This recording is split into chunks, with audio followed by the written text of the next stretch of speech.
Hello, my name is Rich Howard, owner of Architectural Builder Supply, and this video is to discuss the lack of clarity regarding certain terms when it comes to how many pieces you get when you place an order for something.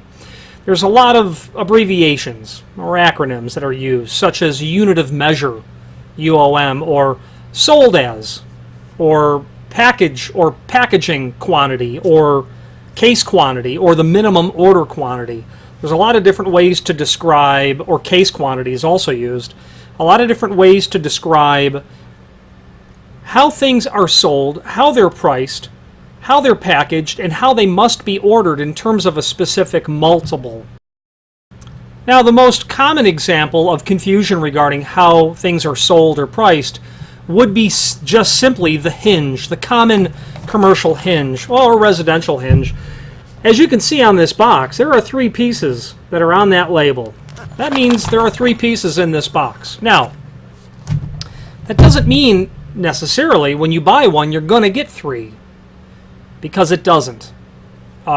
In fact, most hinges are sold per hinge, although not all the time. And what will be the underpinning message in this video is to simply ask the question before ordering, how many am I going to get? Meaning, when I order 1, what are you going to send me? And once you know the relationship between quantity that you're ordering and what you're going to receive, you'll then be able to determine how to order correctly, because only you will know your application. How many do you need? You know that information. We don't. Because it's 3 in a box doesn't mean your application calls for 2 hinges or 4 or just 1 or 100. And that is really the most important factor, to just ask, because the terms themselves are confusing and every vendor does it a different way. There are generalities when it comes to the answers to how many will I get when I order 1, how many will you ship me? But the universality of all items within the industry is by simply asking. Hinges are generally sold as each, but not always. Some manufacturers will only sell you a box of 3, and that's all you get.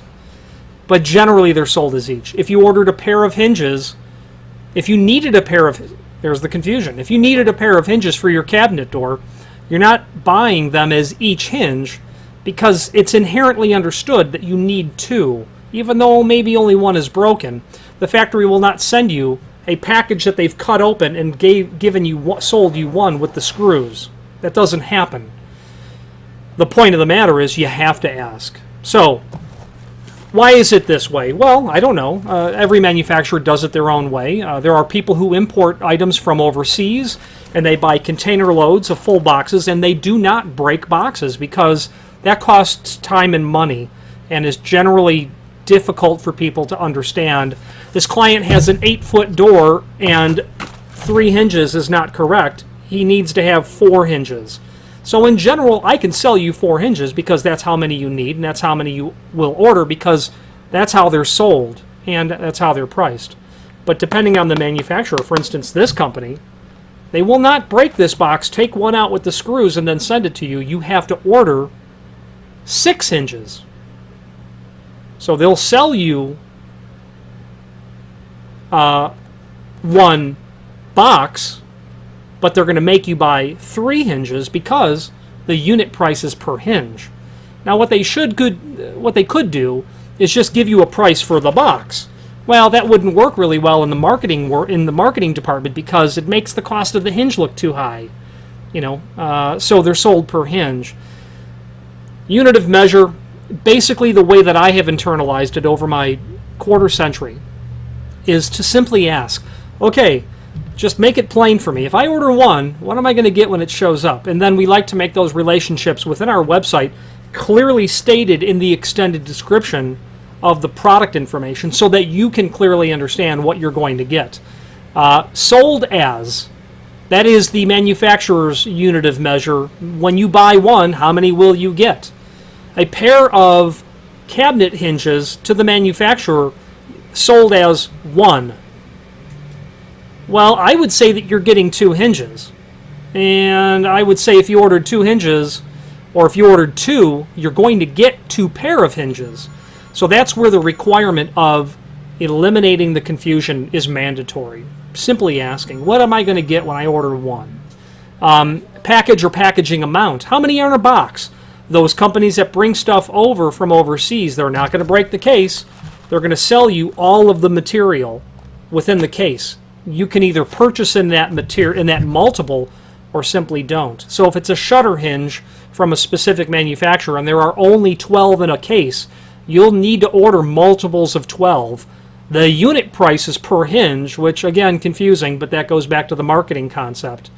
So if you ordered 104 from us, we need to round that up to 108 or down to 96, and then you would be charged for 96 or 108 hinges. But that's all clarified before the order entry process. And with our vendors, we do expect that they come back to us and say, you've ordered 1, but of this mending plate, there are 48 in a box. Are you thinking you're going to get 1 mending plate or 1 case of 48 mending plates? So we clarify all that. Case quantity, the same thing, although it's different. Why would you need to know the case quantity? Well, if you're looking for a pair of cabinet hinges, you really don't care that there's 50 pair in a case. But if you're a client of ours who is a distributor of the material, they say, don't send me a broken case. I've got shelf space for a case. I want a full case. I want to pull the old empty case off, and I want to put a new case in to take its place. Now, the minimum order quantity, sometimes expressed as MOQ, is an often question. What's the minimum order quantity on this? Well, it depends. This is something we stock, and in fact, we will break a case in some instances because we sell it enough to justify doing the customer service work. So the minimum order quantity is really also known as, what's the multiple? The minimum order quantity, let's say this is shipping from the vendor and it's going direct to you, is 3. That's the minimum order quantity. And then it's understood that the multiple past that point is multiples of 3. So if you needed 36, you're in good shape. Okay. Case quantity, that is important to think about because you might be buying paper towels from us for your paper towel dispensers in a bathroom. You want to know, when I buy 1, what's the unit of measure? Well, in the case of material like that, the unit of measure is case. Okay, the next question will become, how many paper towels are in a case? 500. So you understand that the unit of measure is case, that the minimum order quantity is 1, and that there are 500 towels in a case. You can then extrapolate, oh, I need 2,500 towels, therefore I need 5 cases of paper towels. Finally, again, as I stated earlier, if there's any question, reach out to us. Let's eliminate all the guesswork, because for as many different vendors as there is practically that many rules as to how this works. And it's our job to navigate that for you, getting it correct. And that's our obligation and our pleasure to do so. So if there's any questions regarding how many you are going to get when you place an order, ask us. We'll be happy to supply you with that information. Thank you.